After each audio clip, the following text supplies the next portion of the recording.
Hi, to share about the Energy Efficiency and Conservation Act again. This is about buildings. Okay, I'm still seeing some misunderstanding about requirements for buildings to comply. How to comply to the ECA 34 for buildings.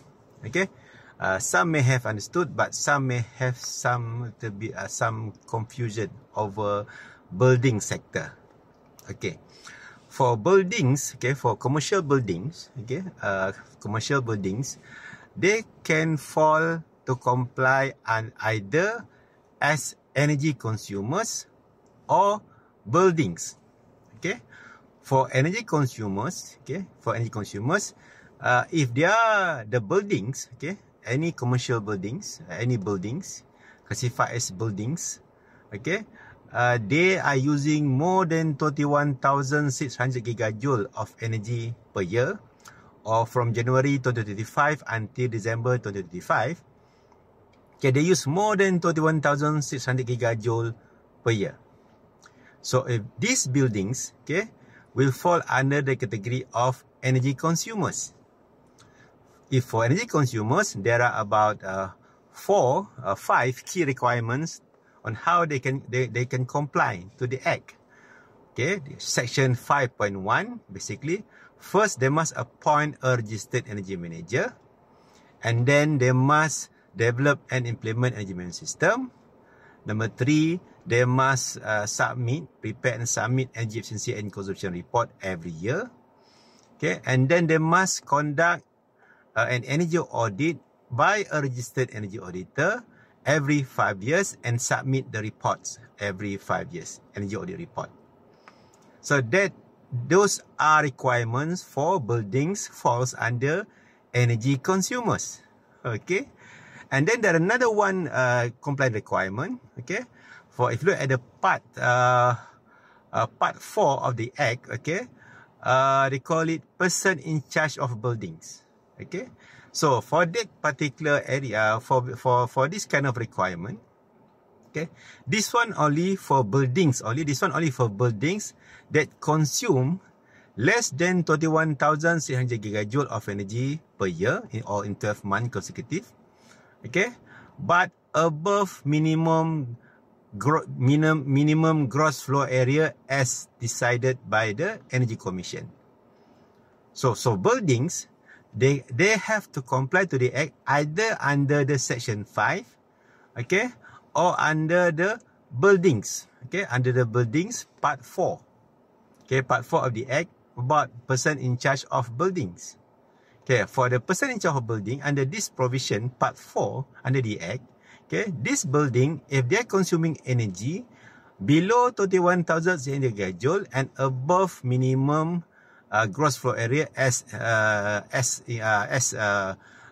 determined by Energy Commission, okay, they must comply to the building energy intensity labelling requirement.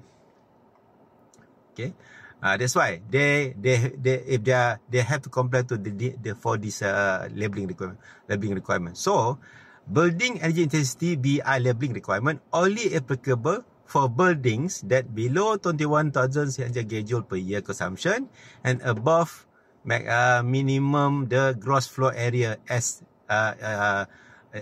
determined by Energy Commission.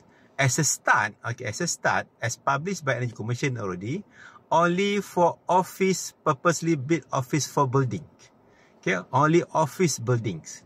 So as a start, okay, office building that falls under the definition of the Energy Commission, okay, above 8,000 meters square gross floor area, okay, they have to be compliant, okay, they must comply to the building energy intensity labeling requirement.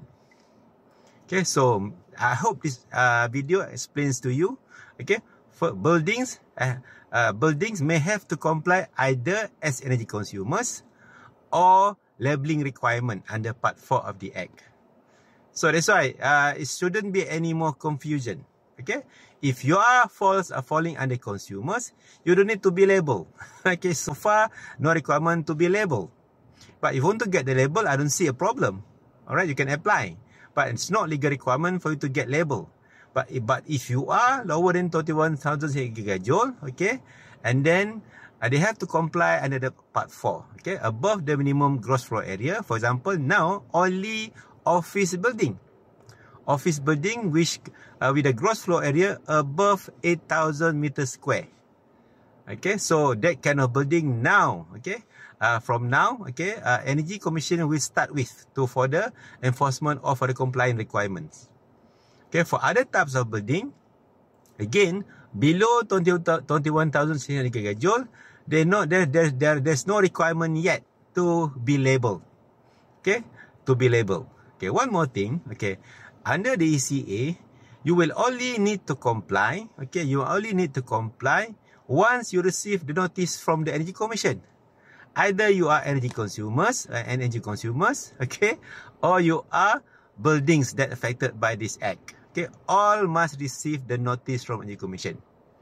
Okay, for the energy consumers, okay, you can look at the guidelines, okay, that published by Energy Commission on how to ascertaining energy consumers guidelines. Okay, you can download from the Energy Commission website, and how guidelines on the energy management system development, guidelines on energy management system, guidelines on function and duties of energy managers. Okay, also guidelines on the energy efficiency and consumption reports, and also guidelines on the energy audit report.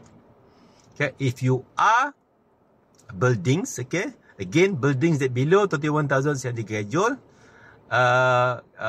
consumption of energy per year, and now starting with buildings, office building, you should look at the guidelines on the how to ascertain buildings and energy efficiency performance. Okay, guidelines on the energy audit, okay, energy audit report. Okay, guidelines on the that's all. Okay, I guess so, because it's no requirement for you to appoint energy manager or conduct mandatory energy audit. Okay, you will only need to conduct the energy audit if your building energy efficiency rating below minimum requirement.